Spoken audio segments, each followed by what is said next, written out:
On the night of May 29, 1984, after searching the streets of Kenosha, Wisconsin for over an hour, the mother of 9-year-old Vernita Wheat contacts the police. Well, the mother told us that she had a boyfriend and that he had asked if he could take Vernita to a carnival, and it was around 11 o'clock that they hadn't returned home yet. Vernita's mother describes her boyfriend. He met her about a month and a half before May 29th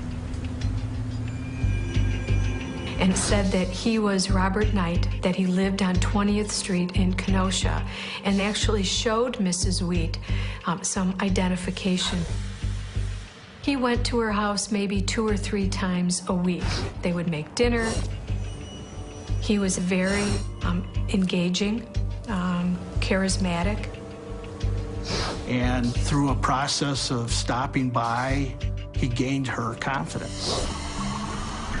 To the point where she trusted him with her only daughter. Police get a photo of Vernita and promise her mother they will do everything in their power to find her.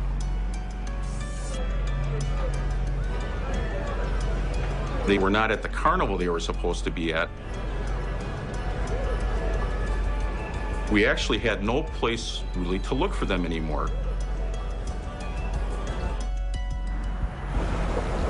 I went to the address that Robert Knight said he lived in Kenosha and discovered that that address doesn't exist.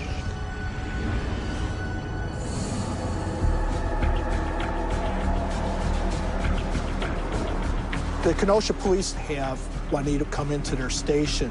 They don't have a Robert Knight in any records, so they have her go through their mug shot books, and she picks out the picture that she thought was Robert Knight, but in actuality is Alton Coleman. And 28-year-old Alton Coleman is no stranger to law enforcement. The Kenosha police realizes they have a subject with a history of rapes, and they immediately start looking for him.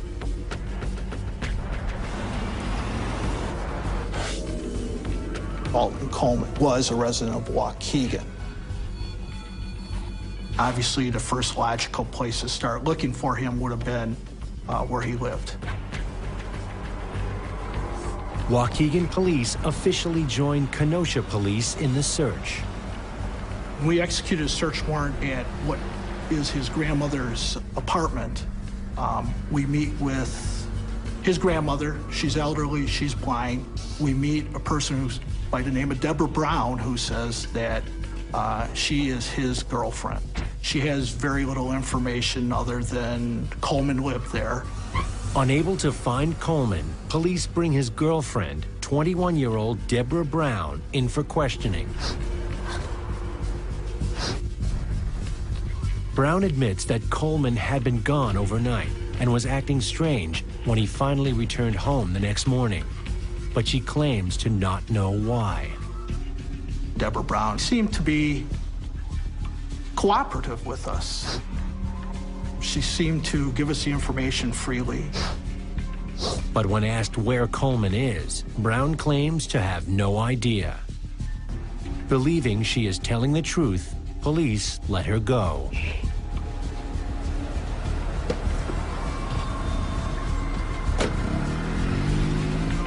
When we finish questioning Debra, we feel that we need to do everything to find this little girl, because she had not been seen for a couple of days. Was she being held somewhere? Law enforcement officers in 2 states urgently search for Alton Coleman and the missing 9-year-old in hopes of finding her before it's too late.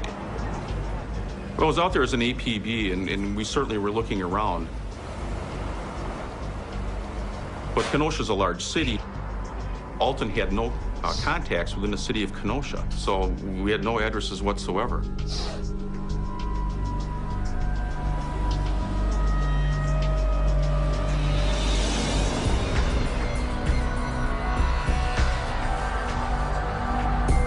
We later discovered that he tried to purchase a gun from an acquaintance. We learned that he tried to call some people to obtain money. He had been seen by a Waukegan police officer near his sister's house, and it took off running, and that he borrowed a car but later stole the car from a friend of his. So we know he's on the run, and he's on the run because he's done something very horrible. As days pass with no trace of Alton Coleman or Vernita Wheat, authorities retrace their steps. We go back to talk to Debra Brown again. We discover she's missing. We later get information that she's last seen with somebody who looked like Alton Coleman.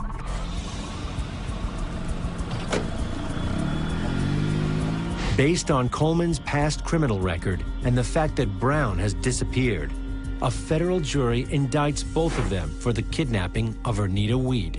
But Coleman and Brown are nowhere to be found. Then, on June 18th, about 2.5 weeks after the initial kidnapping occurred, the Waukegan police received a phone call from two men that had entered an abandoned building. They walked into one of the abandoned apartments and wedged in the door of a bathroom, they found a body. Investigators' worst fears come true when the body is identified as Vernita Wheat. The body was badly decomposed. Her hands and legs had been bound with cable. The cause of death turned out to be strangulation.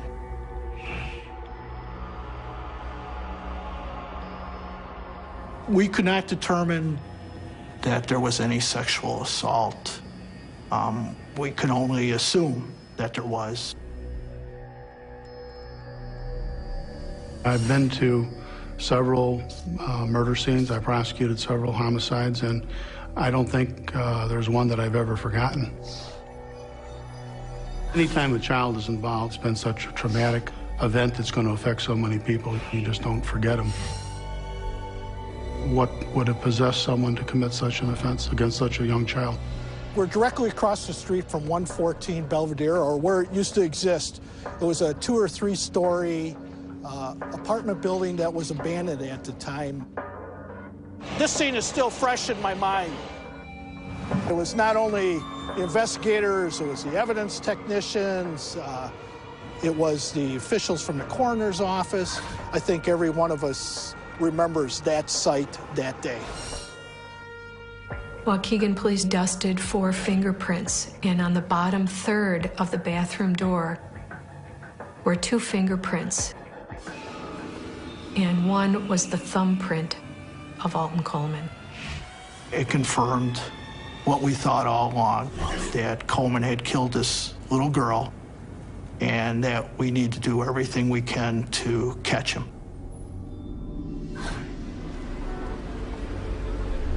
There was a lot of fear, because we had not caught him. We did not know where he was. Was he still on the streets of Waukegan? Was he in Kenosha?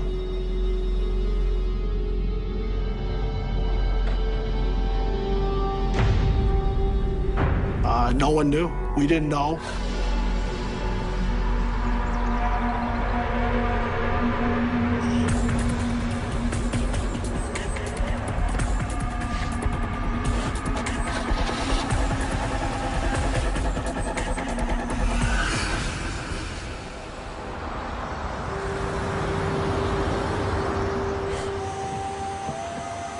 On June 18th, after being found wandering in a wooded area, a 9-year-old girl is brought to a hospital in Gary, Indiana.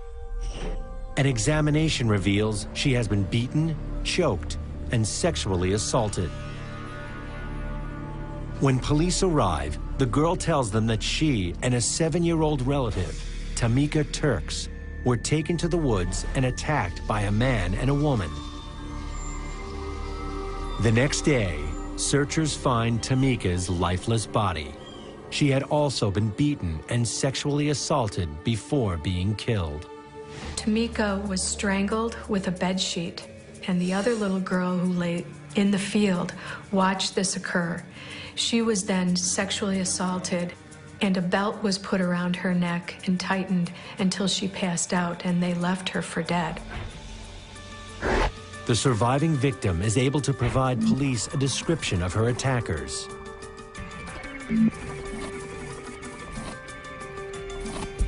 We're watching the local Chicago news, and they're, of course, reporting our discovery of Vernita Wheat's body. And they tell another story about how 2 girls were assaulted and one was killed in Gary, Indiana. My first inclination was, well, let's not blame Coleman on every murder. And then in a short few minutes after you heard more of that report, I think that this had turned into a multiple homicide spree at this time. And for Alton Coleman and Debra Brown, it was only the beginning.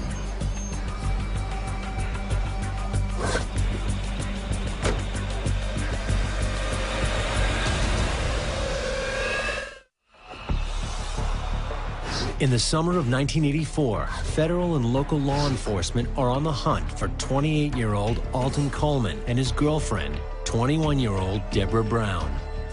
Both are wanted for kidnappings in Wisconsin and Indiana that left 2 little girls dead and another seriously injured. We had at least 100 local police and FBI agents searching the areas. The search is made all the more difficult by a paranoid public. We had almost 200 sightings of Coleman, and none of them were ever confirmed as him. So people would see somebody that remotely looked like him, and out of fear would call in.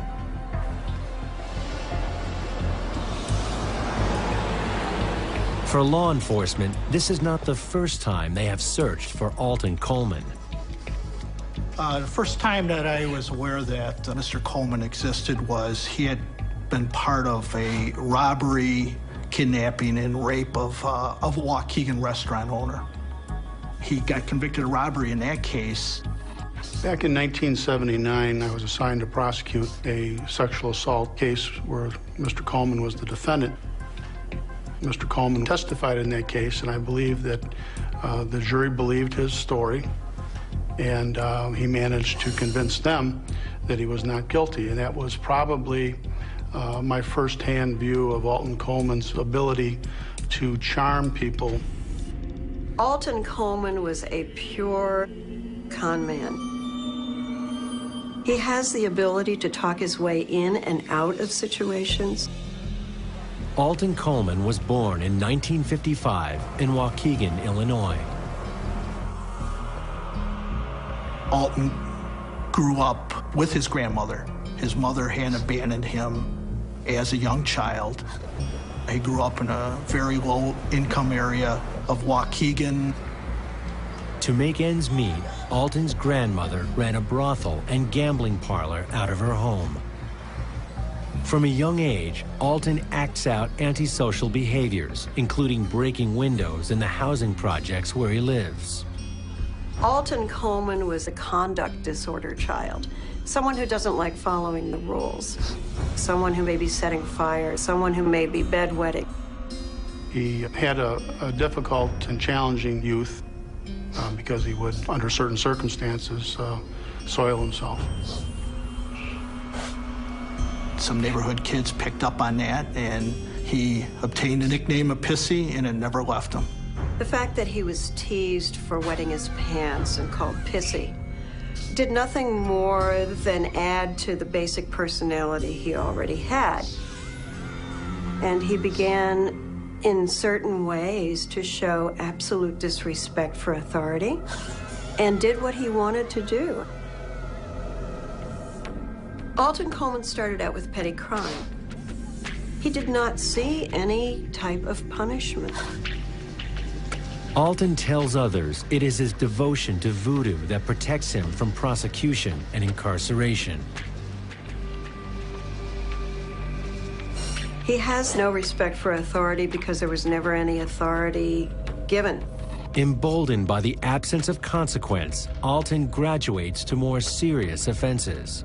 And in 1973, at the age of 18, he is arrested for sexual assault, a crime he will be arrested for 5 more times over the next 10 years. He is acquitted on all but one. While serving a prison sentence, Alton gains a reputation for molesting and forcibly having sex with other male inmates. Prison psychiatrist's profile labels Coleman a pansexual, willing to have intercourse with any object, man, woman, or child. He was a sexual predator. He had no conscience. In late 1983, Coleman meets 21-year-old Debra Brown. Debra Brown was a member of a family of 11 children. Everyone took care of one another. She didn't have much education, had a lower IQ. Her intelligence quotient ranged from 59 to something like 75. And if you looked only at the numbers, she would have been considered mildly mentally retarded. She did have something that was called passive dependent personality disorder, and she needed to be able to depend on someone. Coleman deliberately had the mindset of choosing Debra Brown. He somehow knew that she was the perfect partner. She sees him as kind and caring. She sees him as wanting to make her life wonderful, and she falls under the spell because she will do anything to have this man in her life. He was able to identify vulnerable people he could prey on. Debra Brown was under his spell. She's in lust, and she's in love.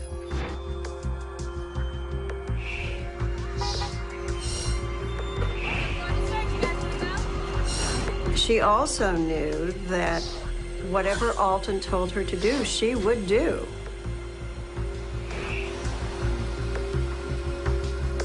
Even though she knew it was wrong. Authorities know they have not one, but 2 dangerous criminals on the loose, and that makes them twice as deadly.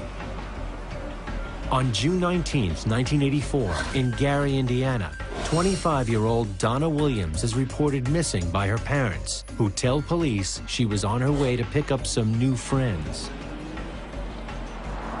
Alton Coleman met Donna Williams, and they talked about going to church. And he wanted to confess and be a part of the church that Donna Williams was involved in. One of the things that Alton Coleman was able to develop, like all psychopaths, is the capacity to be, in appearance, not dangerous. I mean, he doesn't come up to somebody and pull a knife and say, "Come with me." He develops the relationship. 1 week later, Donna Williams' car is found abandoned in Detroit, Michigan. There is no sign of Donna, but police find a forged identification card with Brown's picture. That same day, Coleman and Brown abduct a Detroit woman by knife point and order her to drive to Ohio. The woman intentionally crashes her vehicle and runs off. Coleman and Brown take off with the car.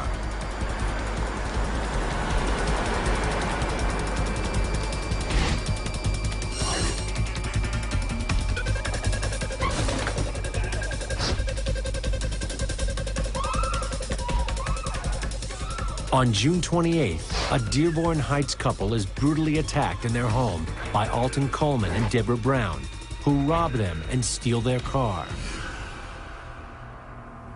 They acted like animals. They didn't care who, they didn't care how, they didn't care where, they didn't care anything about the victims. Debra Brown just said, "Okay, let's go." No matter what she had to do, her pleasure in these crimes was seeing Alton happy.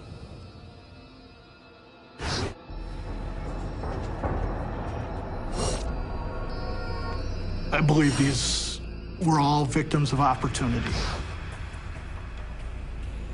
Whether it was to get money, whether it was to get to a car, whether it was to get food,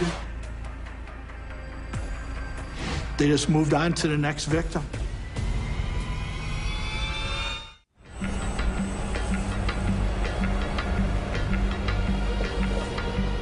In July of 1984, Alton Coleman and Debra Brown are on a rampage across the Midwest that has led to the deaths of 2 children and the savage assault of others. For Alton Coleman, the motivation was sexual pleasure and sadistic pleasure in hurting someone. That was his motive. Debra's motive was to do whatever Alton wanted her to do. And her pleasure was making him feel good. Authorities across 4 states relentlessly hunt the couple down, determined to stop them before they strike again. It was the most intensified, detailed investigation that I had ever been a part of. Here we have 2 people picking people out of nowhere other than their vulnerability, and it's kind of fearful. I mean, this wasn't 2 hardened gang people walking down the street that everybody would fear. They looked like a couple, and were able to prey on anybody.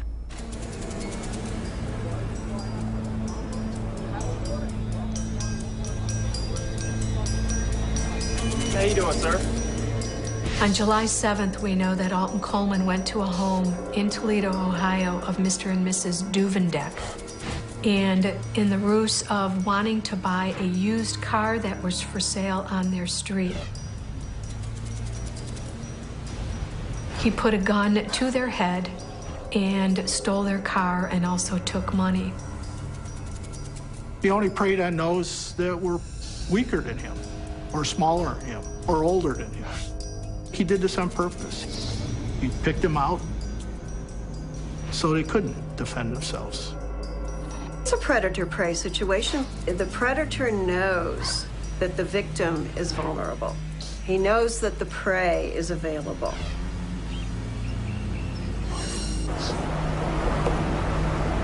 Despite all their efforts, the police can't seem to catch up with the pair.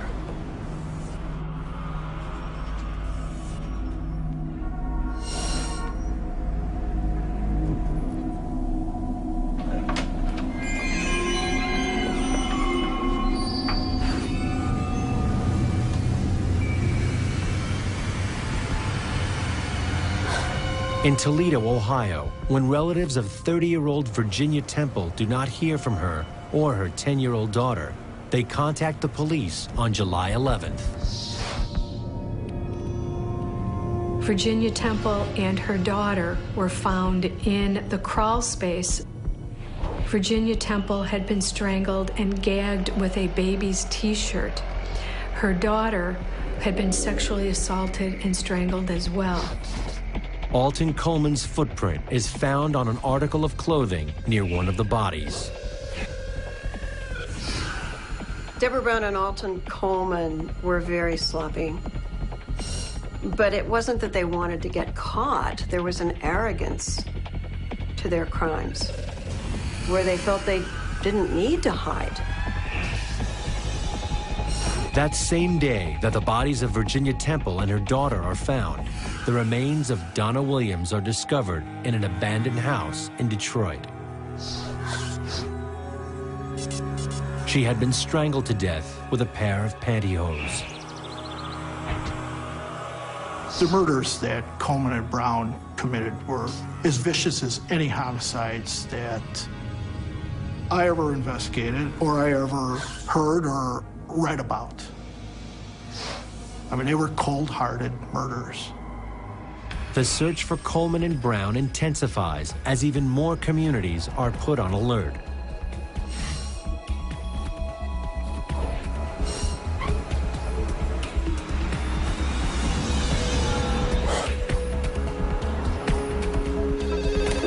We were receiving information that the possibility of those two being in the area.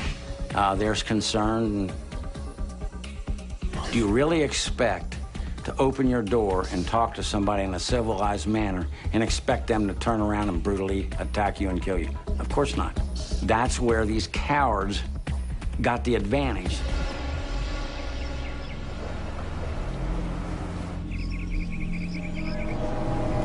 Hello?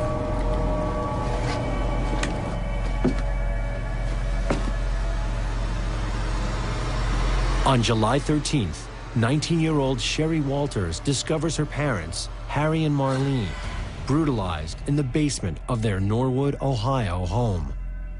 Harry and Marlene had a pop-up camper for sale in their yard. Alton Coleman and Debra Brown approached them with the story that they may want to purchase that camper. Harry and Marlene, being trusting people, invited them inside the house, offered them something cold to drink. As soon as they walked back into the living room is when they brutally attacked them with anything they could hit them with. They were bludgeoned. She was beat to death, and Harry was beat to within an inch of his life.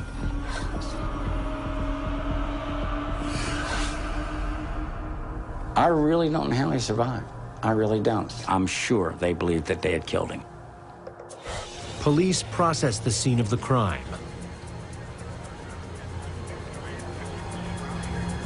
But for some, it's more than business as usual. I knew Harry and Marlene because we had grown up together, and in both cases attended grade school and high school together.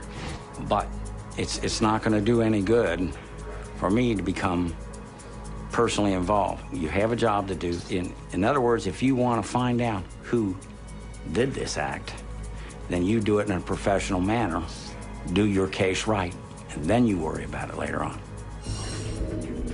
The FBI makes Alton Coleman a special addition to the 11th spot on their 10 most wanted list, an option used when vicious crimes in progress mark a suspect as extremely dangerous.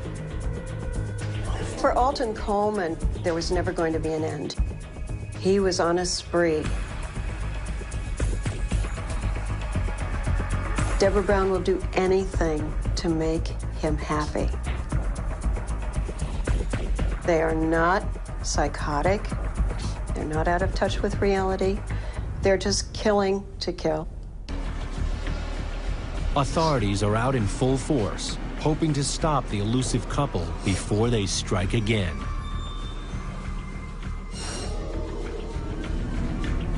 When criminal conduct escalates, then I think one of the first concerns in law enforcement, when the victims start ending up as homicide victims, you wonder whether or not this person has decided that he's going to eliminate witnesses, which I think prompts law enforcement to put all their resources into trying to locate the offender. As time goes out, your chances of apprehension decrease, so you have to stay on it fast, hard, as early as you can, and take it as far as you can. A task made even more difficult by the unpredictability of the couple, who grow more brazen with each attack. As with most couple murderers, they are empowered. They feel that they are beyond being found, being caught, being punished. The dynamic of this couple is that they almost become one. Alton Coleman and Debra Brown became one organism. The organism that Coleman and Brown became fed on these murders. It maintained their relationship. It does seem that as they go along, she participates more so in them. Almost like she's moved up to his level. A level of impulsive violence from which no one is safe.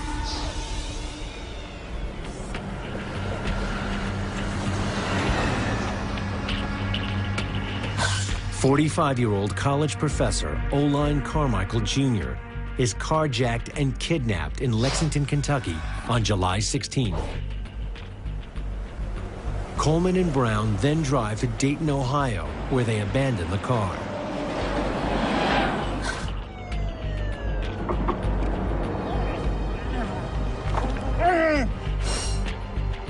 Carmichael survives. On July 17th, in Dayton, Coleman and Brown attack an 82-year-old reverend and his 76-year-old wife, who just the week before had helped the couple and given them a place to stay. The reverend and his wife barely survive. Survivors of these types of attacks are never the same. You never regain that basic kernel of trust. And even though people say you, quote, survive, you are never, ever capable of regaining that innocence of being able to trust another individual. You never regain it, not deep down.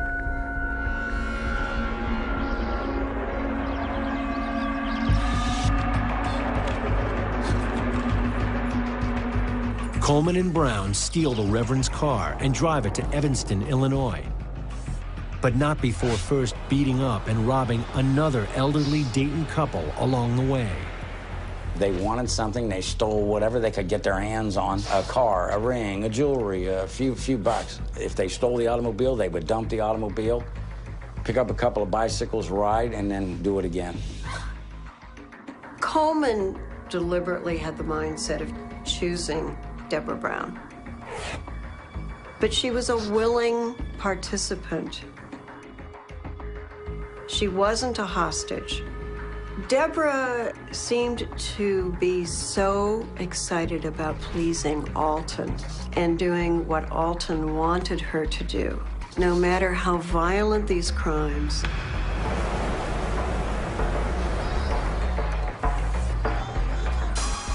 Two days after Coleman and Brown leave Ohio, the body of 15-year-old Tawny Story is found in an abandoned building in Cincinnati. Story had been stabbed several times and shot in the head, but ultimately died of strangulation. Witnesses place her in the company of Coleman and Brown. And a bracelet belonging to victim Virginia Temple is found under Story's body. The reasoning behind the obvious placement of the evidence is a cause for speculation. I believe that Coleman, and with the assistance of Brown, was starting to enjoy the celebrity status of being a serial murderer. He left evidence. He knew he was going to be identified as the murderer, as well as Debra Brown. Alton Coleman and Debra Brown go on a spree of killing for the total pleasure of it. They're thrill kills.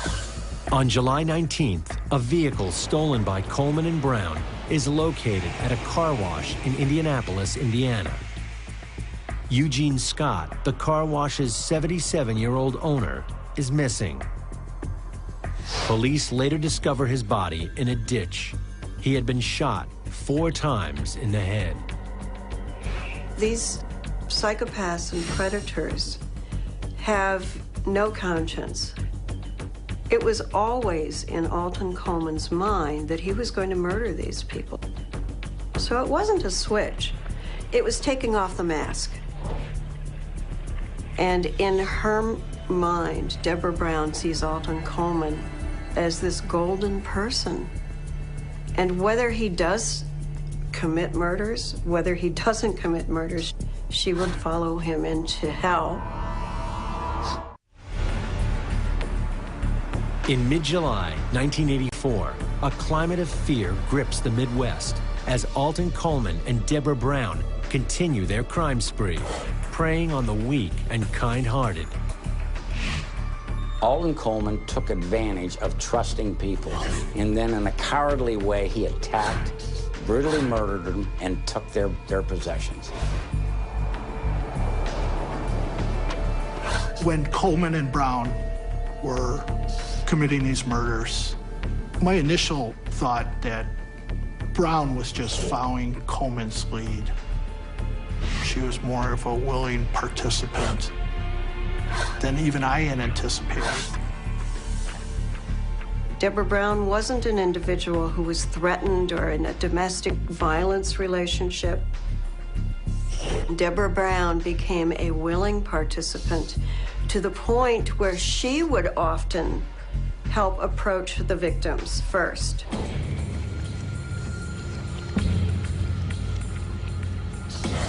She was just as vicious, just as cold, just as cowardly as he was. With not one, but two savage killers on the loose, law enforcement used everything at their disposal to bring an end to the unrelenting mayhem. The FBI did a profile. It had predicted that they would head back to Waukegan. We prepared for that. We briefed our patrol units, we briefed all our policemen. The FBI agent went to Evanston, and he briefed them. He placed a lot of the wanted posters all over Evanston, Illinois. We've oftentimes seen that someone who commits such an offense oftentimes maneuvers back to the scene of the original crime. Anticipating the couple's next move, authorities cast a wide net in a massive push to stop Coleman and Brown once and for all.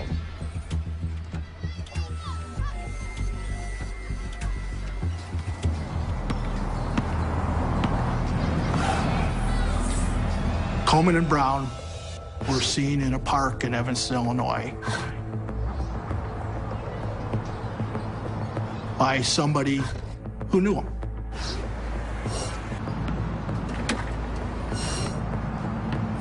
He called the Evanston police.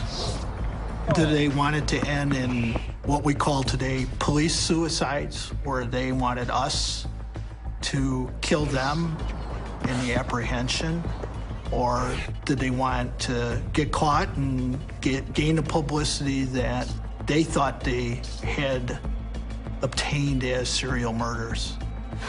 Brown, Coleman, freeze, get your hands in the air. No way of telling.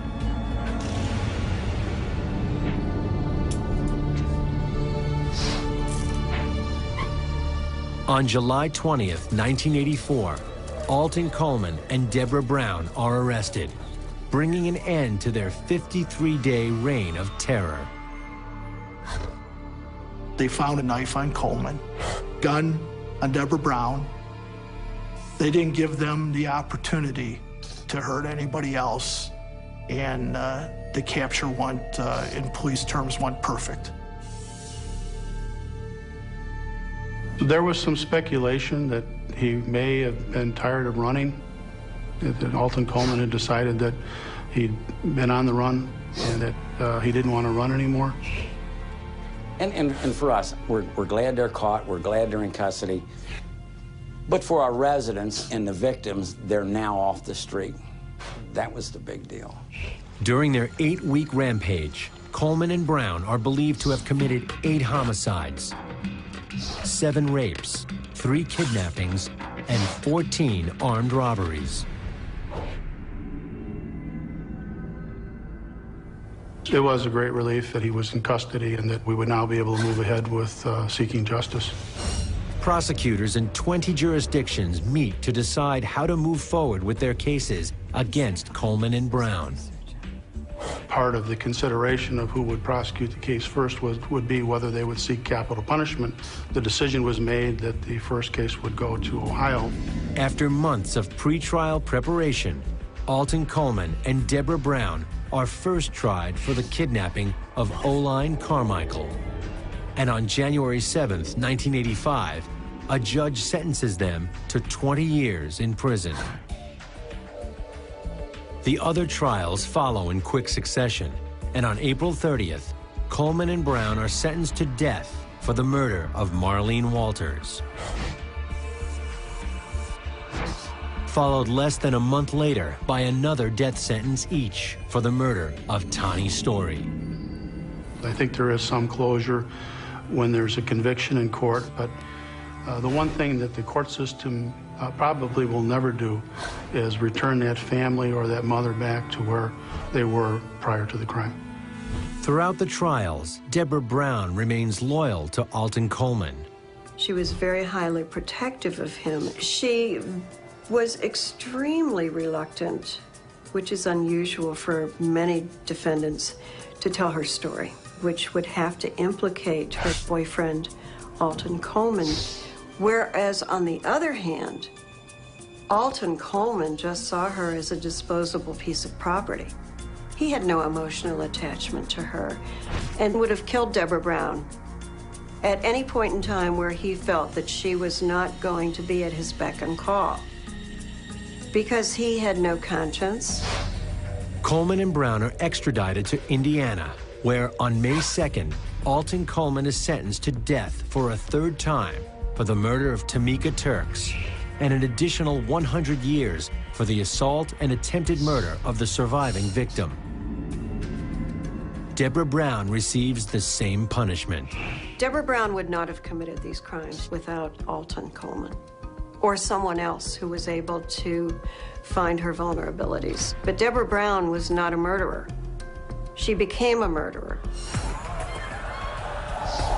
Debra Brown became a murderer because of Alton Coleman. Alton Coleman is then extradited to Illinois to stand trial in the murder of Vernita Wheat. Debra Brown is not charged for the crime. She is returned to Ohio, where she is placed on death row.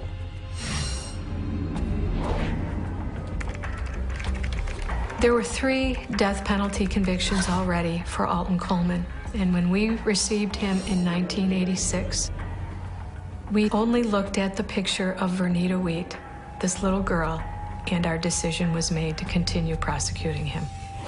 The trial begins on January 15th, 1987, and ends on January 24th, with a guilty verdict and another death sentence. After they came back with their decision that he was going to receive the death penalty, the jury asked the judge if they could see Matt Chansey and I. We went back into the jury room, and they were standing and clapping for us. With this, his 4th death sentence, Alton Coleman becomes the first person ever sentenced to death in 3 states. He attempts to get his sentences overturned on appeal by arguing, among other things, that he was neglected and abused as a child. Sociopaths are born, basically. They're not made. You don't become a con man or a psychopath because you've been teased. You become one because you're born that way. The relatives of the victims don't care what kind of childhood you had. Nobody should care. These individuals took these lives in a brutal fashion. That's what they should care about. I don't want to hear excuses. In 1991, the governor of Ohio commutes Debra Brown's death sentence before leaving office. He cites Brown's mild retardation, stating she suffers from childlike emotional development and had a master-slave relationship with Coleman. In my opinion, although Debra Brown had an IQ that would have been measured in the mildly mentally retarded range, it did not impact what she did with Alton Coleman. Mental retardation for Debra Brown may have been that she was not successful in school, but she was quite capable of functioning on a day-to-day basis. Debra Brown knew what she was doing. She knew what she was doing was wrong, and she continued to do it knowing it was wrong. I was disappointed, to say the least. She should have been executed, and she escaped execution. It made me sick. It made me feel like the people who made that decision should have been at the crime scene instead of looking at some sniveling individual behind bars and commuting their sentence. After exhausting all of his appeals, on April 26, 2002, 46-year-old Alton Coleman is executed by lethal injection at Mansfield Correctional Institution near Lucasville, Ohio. Due to the large number of requests to witness the execution from victims and victims' families, a closed-circuit broadcast is set up to accommodate as many as possible. Did I attend the execution? No. I made an attempt, but I was told that the seats were taken and I could not get a seat. Some people will tell you, well, I don't want to witness an execution. Well, when you start that case and you know that's what the outcome is, I figure I'll be there and watch it till its conclusion. I guess in the end, Alton Coleman was just the scum of the earth. Didn't care who. Certainly didn't care how old. Didn't care about their vulnerability. He did it for thrill. He did it over money. There was no chance that this guy could ever be rehabilitated. And certainly the victims are served by him never, ever being able to ever be out in the public again.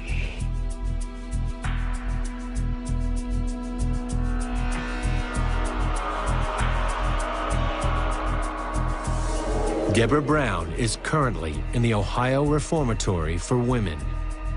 Should she ever be released, Brown still faces the death penalty in Indiana. Apartments and wedged in the door of a bathroom, they found a body. Investigators' worst fears come true when the body is identified as Vernita Wheat.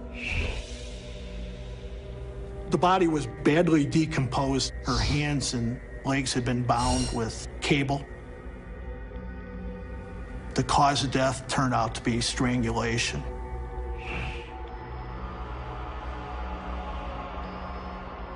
We could not determine that there was any sexual assault. We could only assume that there was.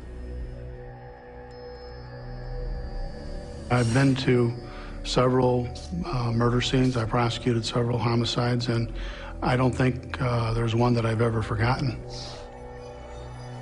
Anytime a child is involved, it's been such a traumatic event that's going to affect so many people, you just don't forget them.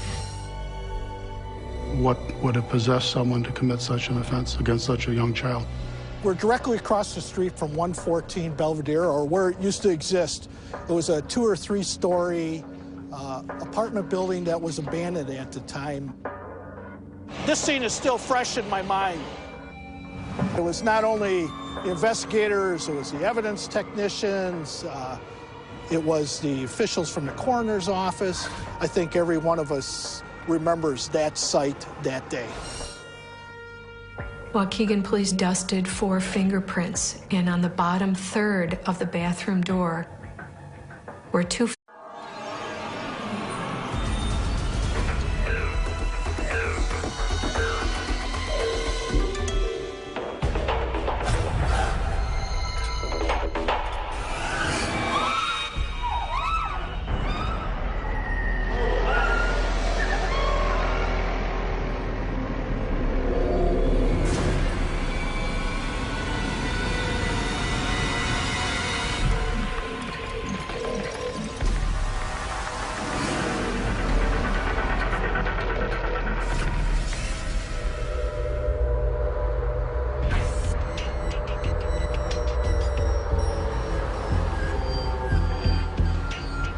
On the night of May 29, 1984, after searching the streets of Kenosha, Wisconsin for over an hour, the mother of 9-year-old Vernita Wheat contacts the police. Well, the mother told us that she had a boyfriend and that he had asked if he could take Vernita to a carnival, and it was around 11 o'clock that they hadn't returned home yet. Vernita's mother describes her boyfriend. He met her about a month and a half before May 29th. and said that he was Robert Knight, that he lived on 20th Street in Kenosha, and actually showed Mrs. Wheat some identification. He went to her house maybe 2 or 3 times a week. They would make dinner. He was very engaging, charismatic. And through a process of stopping by, he gained her confidence. To the point where she trusted him with her only daughter. Police get a photo of Vernita and promise her mother they will do everything in their power to find her.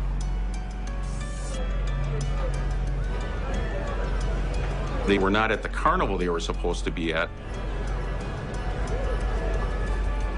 We actually had no place really to look for them anymore. I went to the address that Robert Knight said he lived in Kenosha and discovered that that address doesn't exist.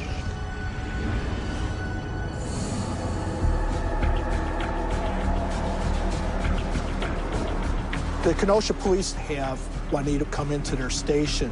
They don't have a Robert Knight in any records, so they have her go through their mug shot books, and she picks out the picture that she thought was Robert Knight, but in actuality is Alton Coleman. And 28-year-old Alton Coleman is no stranger to law enforcement. The Kenosha police realizes they have a subject with a history of rapes, and they immediately start looking for him.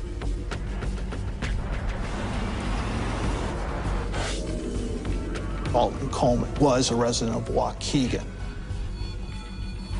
Obviously, the first logical place to start looking for him would have been where he lived.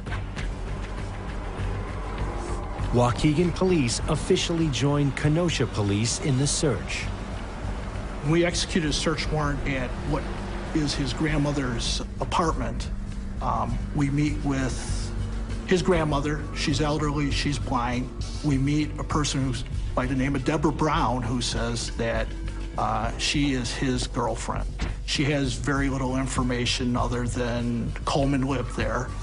Unable to find Coleman, police bring his girlfriend, 21-year-old Debra Brown, in for questioning. Brown admits that Coleman had been gone overnight and was acting strange when he finally returned home the next morning. But she claims to not know why. Debra Brown seemed to be cooperative with us. She seemed to give us the information freely. But when asked where Coleman is, Brown claims to have no idea. Believing she is telling the truth, police let her go.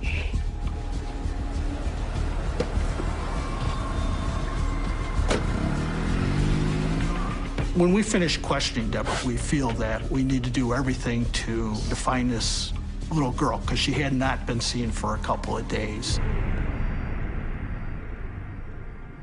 Was she being held somewhere? Law enforcement officers in 2 states urgently search for Alton Coleman and the missing 9-year-old in hopes of finding her before it's too late. Well, I was out there as an APB, and we certainly were looking around. But Kenosha's a large city. Alton had no contacts within the city of Kenosha, so we had no addresses whatsoever.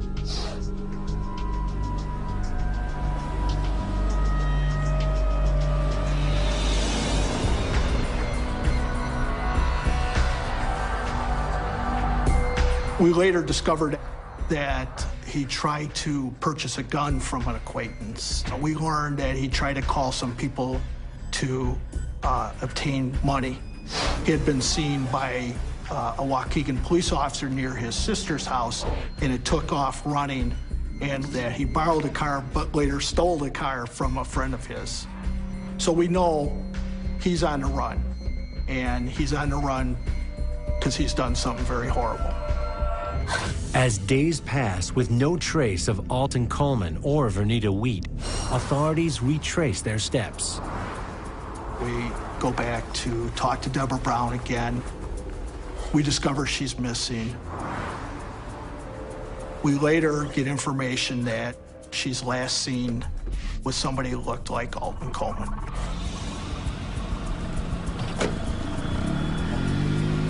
Based on Coleman's past criminal record and the fact that Brown has disappeared, a federal jury indicts both of them for the kidnapping of Vernita Weed. But Coleman and Brown are nowhere to be found. Then, on June 18th, about 2.5 weeks after the initial kidnapping occurred, the Waukegan police received a phone call from two men that had entered an abandoned building. They walked into one of the abandoned